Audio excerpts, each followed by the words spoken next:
Happy New Year, guys. It's 2022. Whoa, like where has 2021 gone? I don't even know. It boggles my mind that 2 years just flew by since, you know, our global situation kind of occurred, and I just don't know where time has gone now. Maybe because half of it we were under lockdown in Sydney, so I definitely feel like I got nothing done.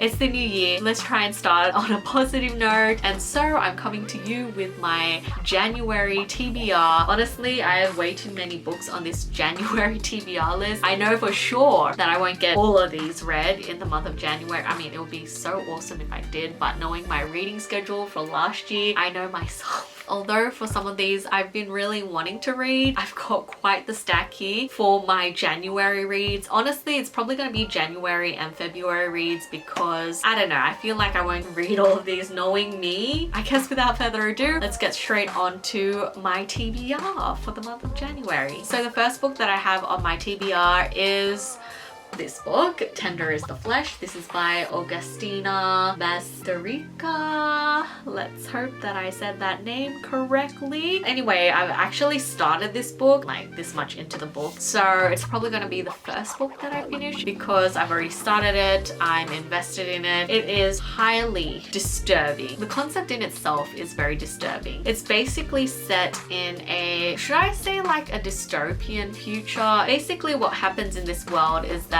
all animals become unedible. So there's this virus outbreak that affects all the animals, and so they're just not edible to humans. If humans end up eating any sort of animal meat, they end up dying. In order to counter that, humanity does what humanity does best. Humans have essentially bred new forms of meat, human meat. Basically the first few chapters follows our main protagonist, I assume, and he's like the owner of like one of these factories, like farming factories, and he's going to like other different factories that he's in business with, and so you get to see some of the horrific things that they have done to human beings for the sake of the meat industry. And it's not just eating meat, it's like the leather factories as well, breeding factories. Oh my gosh, the breeding factories, horrifying. It's gross, and it's sad to think that it's not so far-fetched that people would do this sort of stuff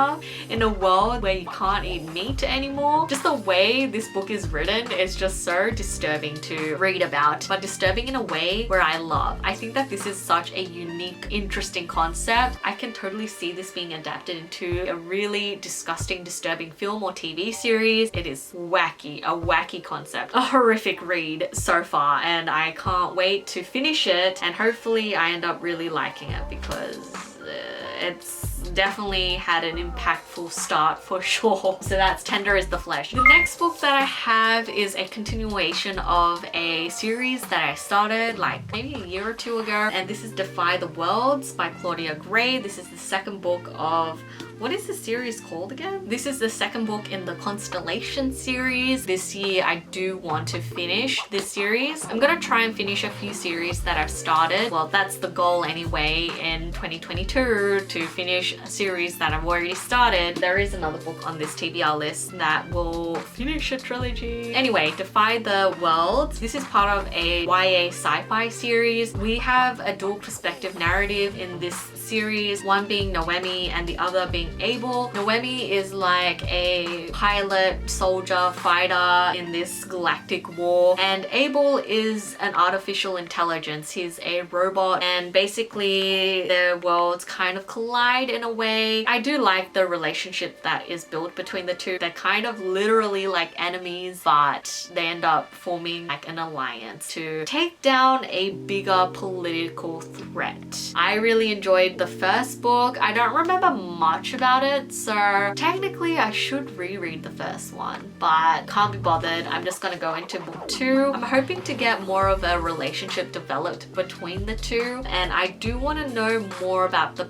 politics of the world. They have different planets that they go to, but at the same time it's very briefly mentioned and then they just like move on to the next location. So it was a bit chaotic in the first book, so I do want to know more about the different world situation. What am I just saying. Anyway, like I mentioned, I just wanted to get on with this series and really like read it and finish it because it's been sitting on my bedside stack for a while now. I mean, like for over like a year or two, and so I definitely feel like I should continue on with this series. So this is on my January TBR. I'm definitely hoping to get this one read and to move on to the third and final book. So yes. The next book excites me greatly. Last year, I started the year off with a Margaret Rogerson book, and this year I'm gonna start off with a Margaret Rogerson book as well. This is Vespertine, her newest release, and I just think that this has the most gorgeous cover ever. I feel like Margaret Rogerson's covers are always so stunning. I'm actually going into this one a little bit blind. I know that Rogerson just loves to do standalones, even though I need a second book for Sorcery of Thorns. I need it. I'm guessing that this one is also a standalone. Is it a standalone? I'm just gonna guess that it's a standalone fantasy book. I feel like always Margaret Rogerson books are whimsical, fantastical, beautifully written, very imaginative. So I'm just gonna assume that this is gonna give me the same sort of Margaret Rogerson vibes.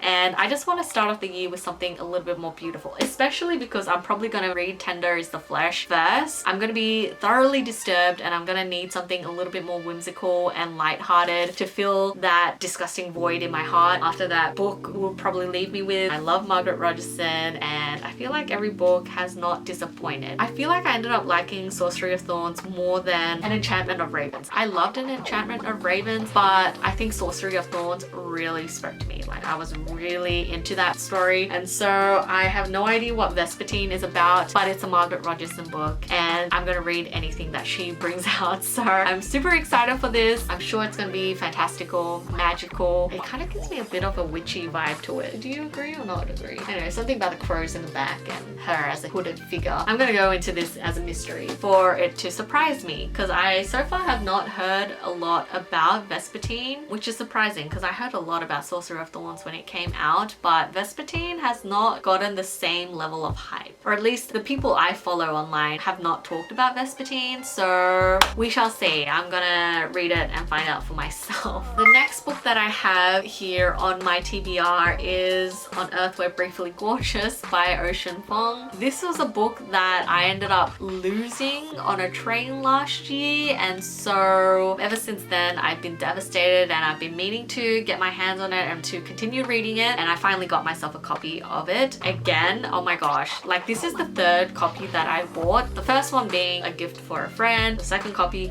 I lost, and the third copy I finally have, and hopefully I don't lose it before I finish it. I've heard such good things about this book. If you guys don't know about On Earth We're Briefly Gorgeous, it's almost slightly biographical if I'm not mistaken. It's basically about a boy in his 20s and he's writing to his mother who can't read. It's kind of got like that immigrant kind of tale, and I feel like anyone who has immigrant parents will probably relate to this, and I just heard that it's quite emotional. It's an emotional read, and so I've always wanted to pick it up. I can't believe I lost this book last year.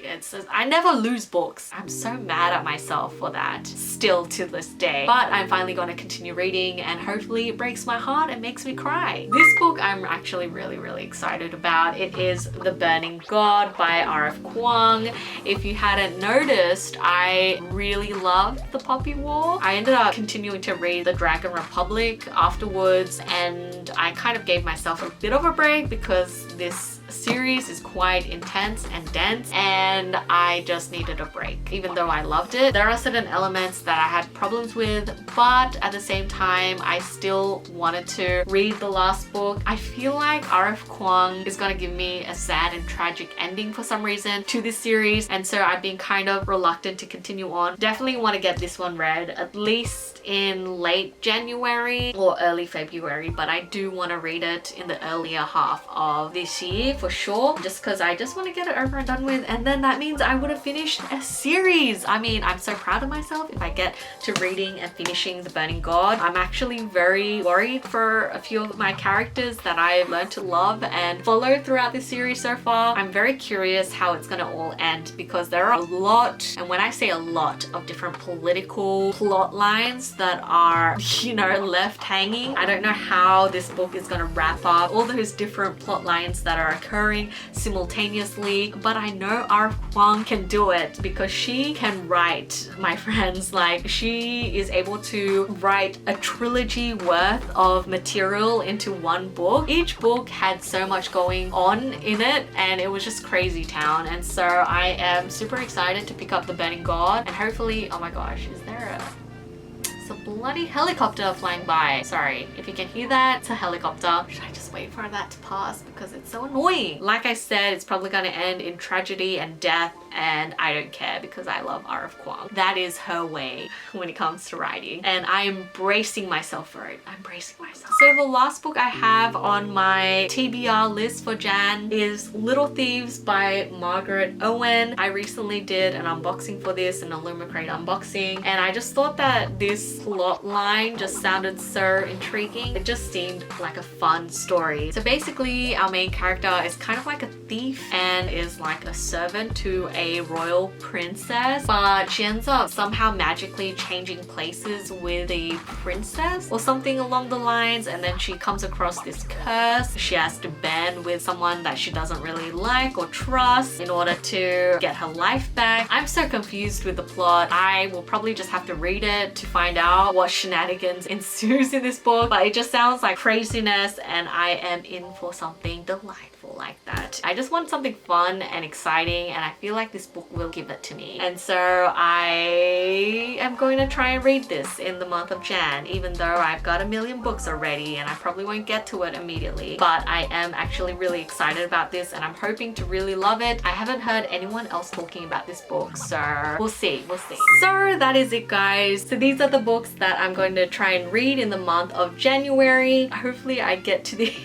This is a very dangerous way of holding these books, so I'm gonna put this down before I break anything. So yes, those were all the books that I hopefully will get to in the month of January and February, hopefully in January for the most of them. I don't know if I'm gonna get to all of these, but I'm hoping to get most of these books read this month. So that is it, guys. I hope you guys are having a lovely New Year so far. I know my one's kind of a little bit ruined because, you know, our COVID cases are going sky high at the moment, so we'll see how it goes. But I hope you guys all staying safe and sound, and happy reading, everyone. I'll see you in my next video.